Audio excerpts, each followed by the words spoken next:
Welcome back, everybody, to the New York Knicks, MyNBA franchise here on NBA 2K23. Today, we will be doing everything leading up to the NBA draft. Obviously, that most notably includes the draft preview and the NBA draft lottery, and we'll get to that after we recap the playoffs. Well, our season came to an end after we lost Game 7 of the first round against the Orlando Magic, 87-98. It was a hard-fought battle, and I'm proud of the effort that our team gave the entire series, especially with DJ Ramses, arguably our best player, breaking his ankle just minutes into Game 2. The fact that we were able to still go 7 games without him against a great Magic team says a lot about the guys that we've got on our team. Here's a final look at the stats throughout the playoffs. The offense, I feel like, was pretty inconsistent throughout the postseason, as was the perimeter shooting. Defensively, I thought we were solid, but in Game 7, particularly on the interior, our defense really struggled.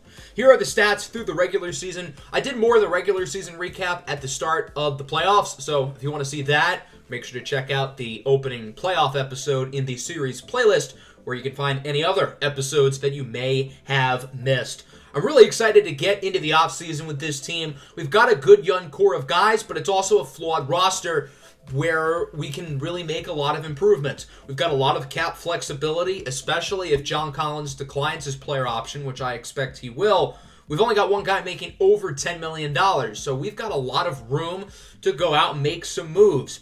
We've got plenty of draft picks. Now, this pick from the Bulls is top 10 protected, so unfortunately, it will not convey this year, but we do own our first and second round picks, along with plenty of future firsts over the next few seasons. So let's recap the rest of the playoffs now. The Pistons beat Boston in 7, so that sets up our second round. Detroit was the only lower-seeded team to win in the first round. Here are the conference finals. Charlotte and Cleveland balled out as we expected, winning in 5. The West was a little bit more chaotic. The 2-seeded Pelicans were upset in 5 games by Minnesota. Could Zion ask out in the offseason? I don't know. The Rockets needed 7 against the Grizzlies, but they were able to survive. And then in the conference finals, the Rockets and the Cavs get the job done. Houston beats Minnesota in 6, while Cleveland shockingly sweeps the Charlotte Hornets. Throughout most of the season, I thought the Hornets might have been the team to beat. Their roster was really well-rounded. They did lose OG Anunoby to a broken leg, but that happened very late into Game 4 against the Cavs in garbage time when they lost by 40. So you can't really use that as an excuse for them losing. I'm not surprised to see these two teams in the finals, however, because it really seems like Cleveland, Charlotte, and Houston were far and away the 3 best teams in the NBA this year. The Cavs won the NBA Finals back in Season 1, and they are back with pretty much the exact same core of guys. Donovan Mitchell's a little bit banged up, but I do expect him to play through injury. Representing the Western Conference will be the Houston Rockets, who acquired Anthony Davis via trade at the deadline this year, joining their young core led by Jalen Green, Jabari Smith, Jaden Lewis-Cameron, and J.J. Henderson, all of whom were top 3 picks in their respective drafts. So let's see who will win the 2025 NBA Finals. Things would start off well for the Cavaliers, who would take the first 2 games at home, but the Rockets would respond, winning games 3 and 4. That brings the series back to Cleveland, and the Rockets would end up winning, so all they've got to do is win on their home floor, and they don't. The Cavs take a game on the road, so that means we are headed to a Game 7, which will simcast. Cleveland dominated in the first quarter, but now the Rockets seem to have control here going into the fourth quarter. Cleveland's hanging in there. They're keeping it a game, and with 3 minutes to go, the Rockets only lead by 2. So I figured, why not hop in and watch the final 3 minutes of the season and see which team wins the finals as Darius Garland flies inside for the slam, tying the game up at 104. That'll bring us to the following Rockets possession. Here's Jaden Lewis-Cameron, the former number 1 pick, over to Anthony Davis, who hits the long mid-ranger to put the Rockets ahead. Now we've got about a minute to go. Same score. Jalen Green knocks down a huge mid-ranger to put the Rockets ahead by 4 with under a minute to go. Can Houston finish off the job? The Cavs got to score here as Garland gets a good look from 3. Shot won't fall. Rockets get the rebound. It might be time to start playing the foul game. Cleveland is not going to foul yet. Lewis-Cameron has Jalen Green wide open. Dagger! Not quite. He misses the open 3. Now the Cavs get another shot. They've got to score here. Mobley's 3 is no good. Jarrett Allen with the rebound, and he'll hit the shot to make it a 2-point game with 23 seconds left to go. Jalen Green would go to the line. He would make his first and miss his second. So the Cavaliers call a timeout. Their final, trailing by 3. Do you try for a quick 2 or do you hold for the tie? Garland's going to try to lob it up for Jared Allen, and he's unsuccessful. That's the play you drew up? And even worse than that, Chris Dunn was in the game for the Cavs instead of Donovan Mitchell. What are they doing? So Cleveland fumbles the bag, and the Rockets have won the 2025 NBA Finals, defeating the Cleveland Cavaliers in 7 games. The Rockets have built their core the right way. Once they traded James Harden, they were focused on building through the draft. They got lucky in the draft lottery, but they hit on all of their draft picks. Jalen Green, Jabari Smith, Jaden Lewis-Cameron, and J.J. Henderson all picked within the top 3 of their respective draft classes. They went out and they added some good role-playing veterans like Jalen Smith and Lonzo Ball, and obviously the trade for Anthony Davis was enough to push them over the edge. So congratulations to the Rockets for winning the NBA Finals, and the NBA Finals MVP will go to the man who started the rebuild for them in Jalen Green. If Jalen Green wins a Finals MVP before Cade Cunningham, you guys will never hear from me again, because that would not be good. But nonetheless, the Rockets get the job done. They've won the Finals here, joining the Cavs and the Pelicans as the teams who have won championships in this series. So hats off to the Rockets for getting the job done. There's one problem, however, with Houston winning, and that's Patrick Beverley is now an NBA champion. Dear God, help us all. Congrats on the ring, though, Bev. He averaged like 2 points a game during the postseason. So that'll wrap up season number 3, and that'll bring us into the offseason. We'll get to the draft stuff in just a second, but first we'll start with the player retirements. We've got some big names here. Mike Conley, Kevin Love, Drew Holiday, and DeMar DeRozan headline the list. LeBron James, I thought, had a chance of retiring, but he does not, and he will be a free agent this upcoming summer. Other notable names include Patrick Beverley, an NBA champ, Draymond Green and Klay Thompson both retire, kind of young, both of them only 35 years old, with plenty of basketball left in the tank. John Wall, Bojan Bogdanovic, amongst others down the list. As for coaching retirements, got some big names here. Lloyd Pierce, Mike Malone, Pablo Prigioni, Caron Butler, who is now the head coach of the Miami Heat. I didn't even realize that. Royal Ivey, Jerome Allen, and some other ones. We lost Devin Thomas, our team doctor, and then Elijah Stern retires as well, no relations to Howard. Klay Thompson and Draymond Green both get their jerseys retired, but no Hall of Famers in this class, which is a little bit surprising. As for the league meetings, I'll be changing one rule. Players are eligible for the NBA draft once they reach 18 years or older. This means the one-and-done rule is no more, and starting in the next draft, players are eligible straight out of high school to enter the league.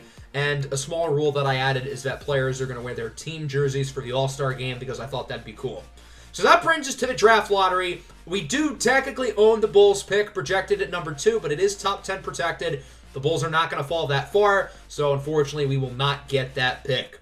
So we're going to try to go through the lottery pretty quickly since, well, we don't have a lottery pick.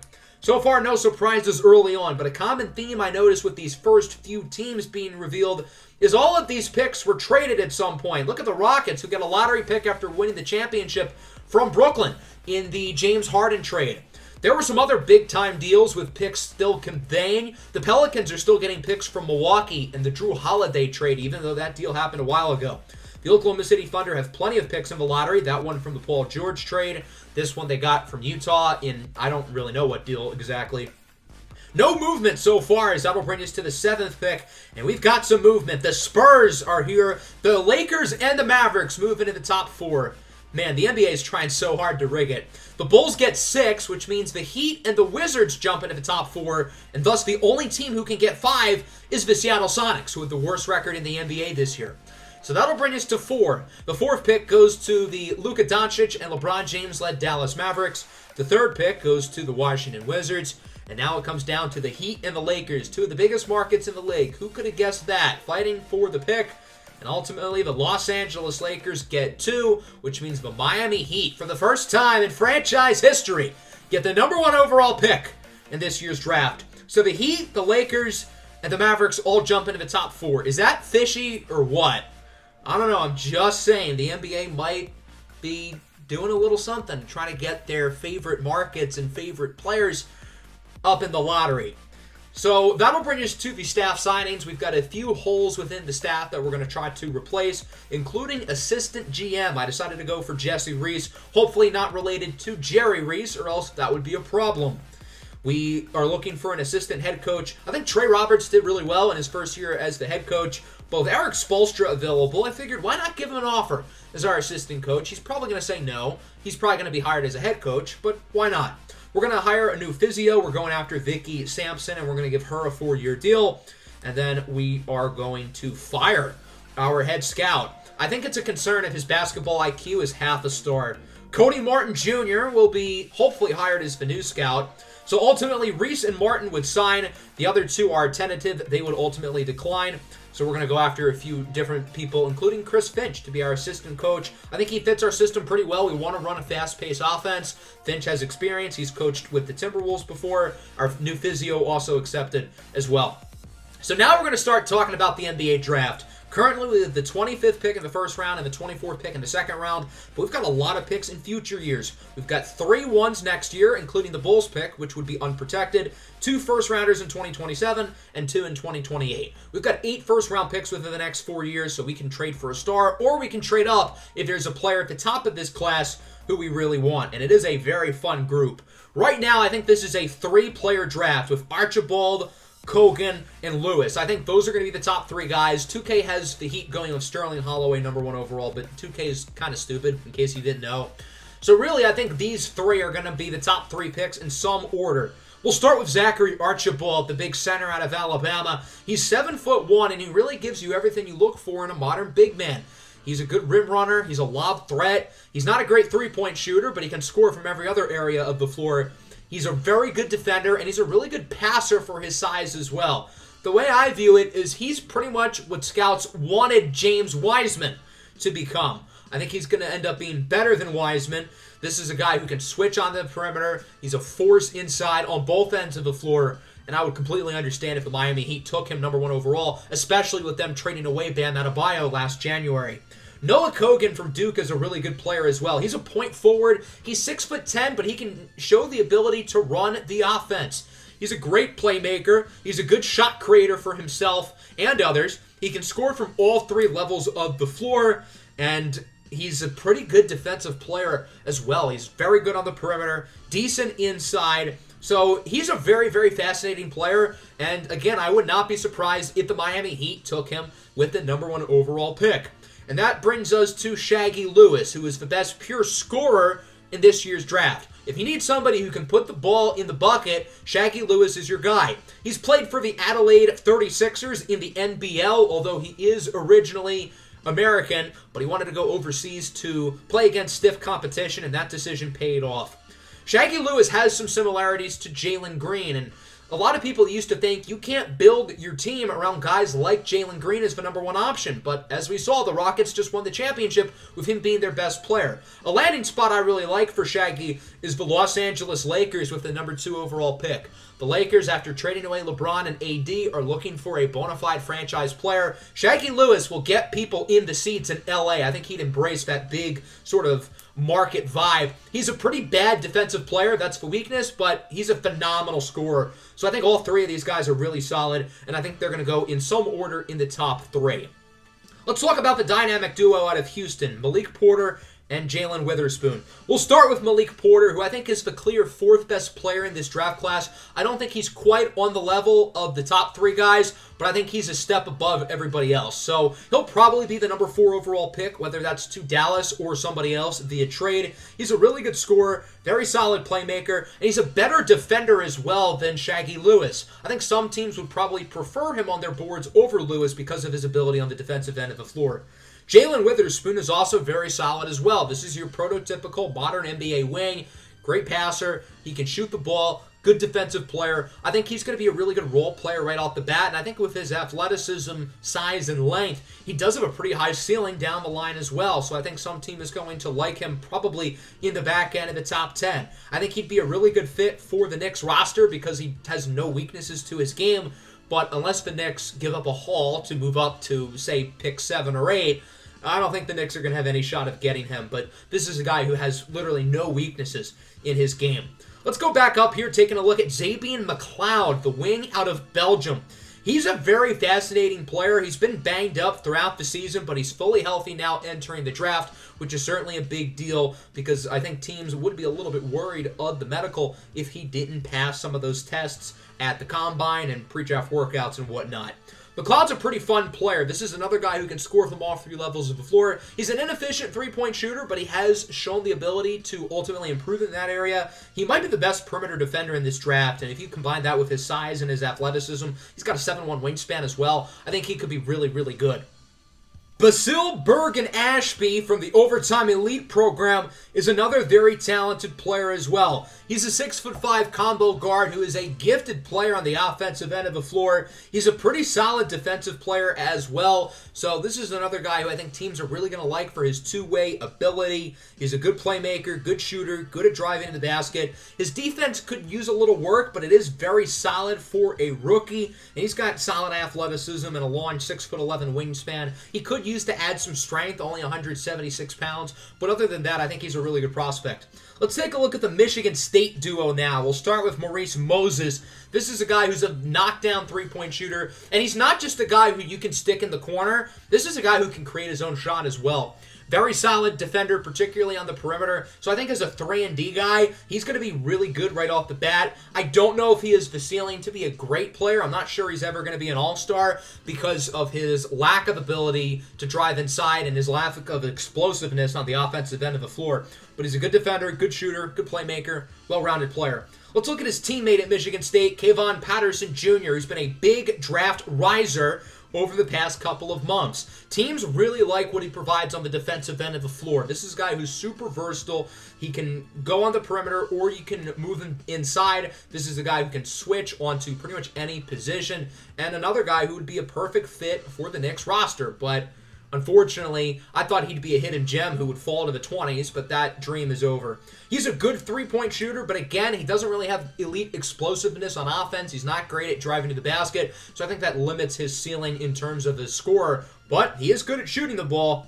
Sterling Holloway, the British point guard, he's a fun player. He's dynamic, he's athletic, he's explosive, he's a phenomenal playmaker, and other than his three-point shooting, he is a really, really good offensive player. He can drive to the basket. His three-point shooting, there's some flashes with him. He's a good shot creator, but he's just really inefficient. He takes a few too many bad shots, and his shot selection isn't great. He's a below-average defensive player as well, but I do really like what he brings to the table on offense. Let's take a look at the back end of the lottery now, starting with Darius Ray from Arkansas, a player who we have not yet talked about because this is a guy who, again, was kind of under the radar, and his stock has really gone up over the last few weeks and months leading into the draft process.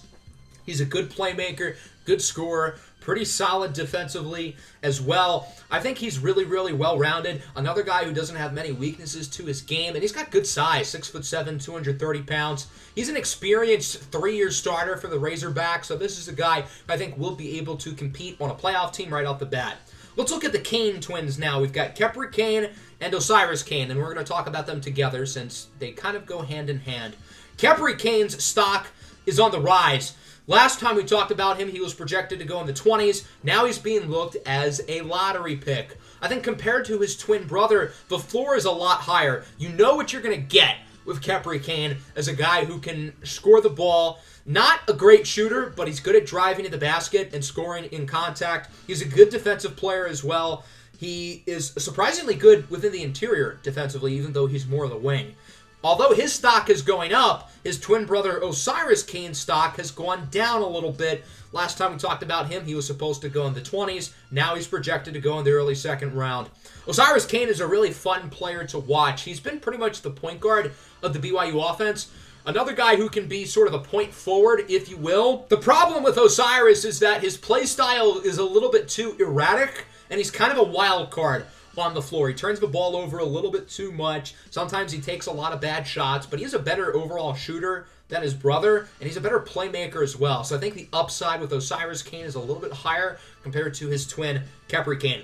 Let's look back now at some of the late lottery picks. We'll start with Brendan Nord out of Arizona State, who I think is going to be a pretty solid role player at the next level. Nord is an inefficient shooter from three, but he's got good size, 6'5", 213 pounds.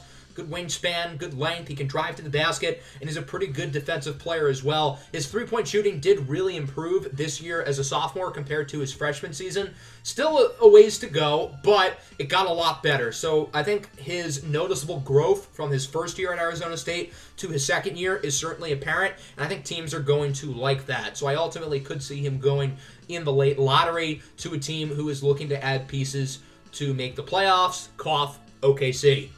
The last guy projected to go in the lottery is Aries Sparks out of LSU, nicknamed the Green Goblin for the green hairdo that he rocked early in the season. This is another guy who really fits the Knicks roster well. I think it's a little more likely he slips towards New York's range, but I still have a hard time thinking he falls to the 25th pick. He's a great playmaker for his size, versatile defender, good on the perimeter, good down low. He's an inconsistent scorer, although he is a mid-range maestro. Very good from the mid-range, but needs to improve inside and from three, which ultimately I think inside scoring and three-point scoring are a lot more important than mid-range scoring. So as a scorer, he's got a ways to go, but the rest of his game is really good. Let's take a look at some of the non-lottery guys now, really starting to look a little bit closer towards players who could be projected in the range of where the New York Knicks are picking, which is currently the 25th overall selection in the first round. We'll start with Zachariah Royster out of Purdue. This is another guy who fits the Knicks really well, and he's got really good size. 6'10", he's got an NBA-level body, big wingspan, big-time athlete. He's explosive for his size. He's a really good passer for his size, and he's also very versatile defensively. You can put him on the perimeter. You can put him down low. He can switch onto bigger or smaller players. So because of that, he fits a lot of the criteria that the Knicks look for, especially at the power forward position. He's an inconsistent but solid scorer, very good at driving to the basket, very good at scoring in contact. His jump shot is a work in progress, but I do think he is good form, and his efficiency really improved throughout the season for Purdue. He was another player who I was hoping would be a hidden gem down the board for the Knicks, but chances are he does not fall to the 25th pick unless New York gets really lucky. Zane Maverick out of Duke is kind of a fascinating player. He's pretty raw. He's got a long ways to go in his development, but this is a guy who is a total athletic freak, and if you can develop him, he could be really good. I don't think he would get a ton of playing time, especially on our team right away because, well, we're a playoff team, but I do think his jump shot has upside. I do think he's solid defensively. He just needs to be a little bit more consistent, particularly on the offensive end of the floor. And he's not a great perimeter defender. He can't really switch there. He's a little bit better down low, but he's still not great on the low block with bigger physical centers. So he's got a ways to go, but he's got a ton of athletic potential and could be really, really good. I think point guard Ugochukwu Okonkwo could be a pretty good player at the next level. He currently plays for Ratio Farm Ulm in Germany. This is the same program that Killian Hayes played for before he got drafted. I guess throwing Killian Hayes' name around another prospect point guard isn't necessarily a good thing, but I do really like what Okonkwo brings to the table. He's originally from South Africa. I know it says Nigeria, but South Africa is not in the game. He's a good scorer from inside the arc, really good playmaker, solid perimeter defender, needs to improve on his jump shooting a little bit, but he's got really good size and length at the position. He's got good athleticism as well, so I could see somebody taking a chance on him in the lottery. Let's scroll down the board a little bit here, really looking at some guys who the Knicks could target in their range with their selection. We'll start with Tennessee big man Bamba Dembele, who at the beginning of the season was projected as a top 10 pick. He didn't have a great season with the Vols, still decided to declare for the draft, and I still think he'll be a first-round pick based on his athletic pedigree, but he is pretty raw as a prospect. So if the Knicks were to draft him, they can't really expect a major impact out of him right away, which might not be ideal because they're still working on developing Ahmed Kabongo, who I think was a pretty similar player when he entered the draft a couple years ago. Ray Hendricks from Washington's a really fun player. He's dynamic, he's explosive, he can absolutely throw it down. He's one of the best athletes in the class. The reports say he can jump as high as a 44-inch vertical. He's not a good shooter. And really on offense, other than driving to the basket and scoring in transition, he's got a long ways to go. But he is a good defensive player, and with his athleticism, I could see him being really good. Dalen Carter-Jones from Kentucky is kind of on the opposite end of the spectrum as Ray Hendricks in the sense that he doesn't have the upside that Hendricks has, but he's a really good role player. And if the Knicks are looking for a guy who's going to be able to get them 15 to 20 minutes off the bench a night right away, Dalen Carter-Jones can make a lot of sense with that 25th pick. He's a good scorer, inconsistent from three, but from inside the arc, very solid. He's a pretty good defender. I wouldn't say great, but he's certainly improving in that area of the floor. And then as we look at some of these big men, I think Ref Obiambo could be a pretty good player as well. Ref is 7'4", 295 pounds. He's a big, physical, tough center. He doesn't move quickly because, well, he's a freaking giant, but he's got good touch around the basket for his size. If the Knicks are looking for somebody who can just be a brute force down low, then I think Obiambo could be their guy. He's originally from Kenya, but is currently playing for Alba Berlin. Not a great jump shooter, but he's athletic. He is a very good interior defender, and he's kind of what the Knicks look for in a big man. Let's now take a look at the back end of the first round. Guys who the Knicks are realistically going to target, especially if their top options don't fall to them. That starts with Croatian forward Dezo Modric, who plays for KK Sverza Svenda in Turkey. This is a guy who I think is going to be a really solid forward at the next level and could be an option for the Knicks with the 25th overall pick. He's got good size, 6'10", 240 pounds. He's a good scorer from every area of the floor, good playmaker for his size. He's a really good perimeter defender, and he's also solid in the post. He doesn't have a lot of athleticism, but other than that, I like his skill set. Let's look at his teammate on KK Sverna Sveda in Konstantino Tsilios, a 7'3" power forward. He's more of a 4 than a 5 because of his explosiveness, which is really impressive for his size. He's still got a little ways to go in his development. Offensively, he is not polished at all. He came off the bench for KK Sverna Sveda, so that kind of tells you where he is in his development. But I think with his athleticism and explosiveness, he could be a pretty good player in the back end of the first round. Let's take a look at Devontae Jabasilan. We all know that last name on this channel. His father, Oscar Jabasilan, was a great guard for us in the Seattle Sonics MyNBA. And Devontae's a little bit different. He's 6'6", 240 pounds. He's built, physical, and strong. He didn't necessarily win the genetic lottery, unlike his pops, but he can still get up there and throw it down. If you look at his skill set, he's a really, really good driver to the basket. He's got a little work to do on his shooting, but if anyone's going to teach him, it'll be his dad. Solid defensively and pretty good athleticism for his size, so I think he could be pretty solid down the line. I also like Raymond Robinson, the 6'5" point guard out of Louisville. I'm not sure if the Knicks are going to target guard with their top pick, but if they like the value of Robinson, they're not going to be afraid to pull the trigger. Robinson is a gritty defensive player and a guy who is one of the best floor generals in this class. He sees the floor really well, and he's dynamic for his size. He can get up there and dunk it home. He is a very good three-point shooter, which is the best part of his offensive game. But if you factor in his playmaking and his defense, he's a really, really good prospect. And I'm a little bit surprised he's projected to go this late in the first round. Another fun player here is Constantino DiCarlo. He usually goes just by Tino because 2K finds Constantino inappropriate, which is weird because another player in this class also was named Constantino, and 2K was fine with that. Tino DiCarlo is a much better shooter than his brother Cesar DiCarlo, although Cesar shot the three ball pretty well in the postseason for the Knicks. He is a versatile defender, solid playmaker for his size, and he does not have the medical concerns that his brother has or the conditioning concerns, so that's certainly a good sign with him.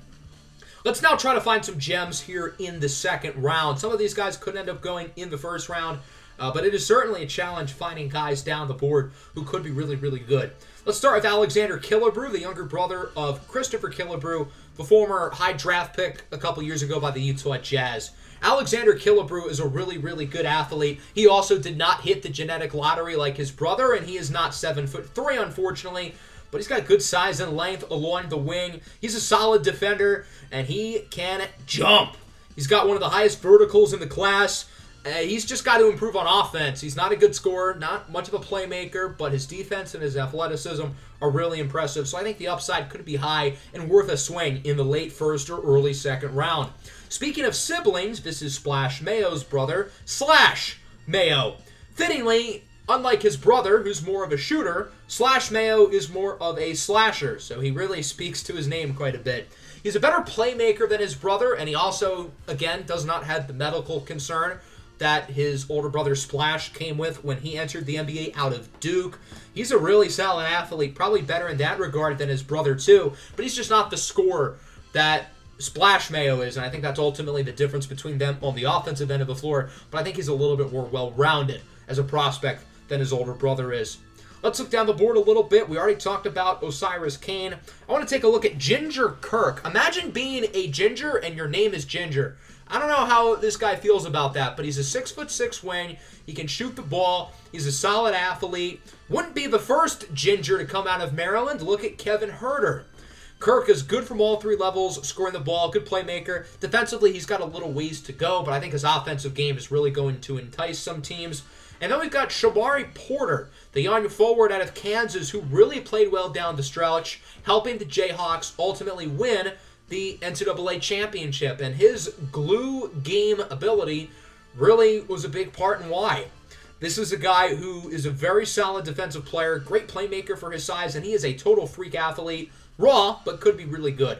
Let's look down the board a little bit more with Seiya Hisano from Japan. He's only 6 foot. He's small, but he's crafty. This is a guy who's a good ball handler, good passer, can create his own shot, and I think that goes a long way in the NBA. He's played in Japan in his entire life until this past season. He signed a contract with a French team, and the problem is that he signed a 2-year contract, so he's got another year overseas before he enters the league, but he has decided to enter the draft this year just so he can get drafted, get another year overseas, and then eventually enter the NBA. Looking down even farther, let's take a look at Ramses Hussein, who plays for Alba Berlin, the same team as 7'4" center Ref Obiambo, who we talked about earlier. Hussein originally hails from Egypt. There are actually quite a few Egyptian-born players in this class.